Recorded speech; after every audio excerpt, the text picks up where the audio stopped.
கர்த்தருக்கு ஸ்தோத்திரம்.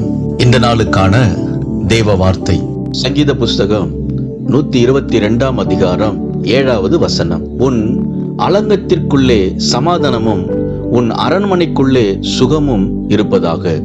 இந்த நாளின் தேவ வார்த்தையின்படி ஆண்டவராகிய இயேசு சமாதானத்தினாலும் சுகத்தினாலும் உங்களை நிரப்பி ஆசீர்வதிப்பார்.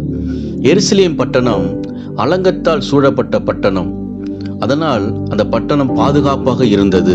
நம்முடைய வாழ்க்கையும் தேவ வார்த்தையினால் கட்டப்பட்டு வாழும் பொழுது தேவனுடைய வார்த்தை அலங்கமாக நம்மளை பாதுகாக்கிறது. அங்கே சமாதானமும் சுகமும் ஆரோக்கியமும் உண்டாகும். அன்பானவர்களே, ஆண்டவருடைய வார்த்தையின்படி வாழுங்கள்.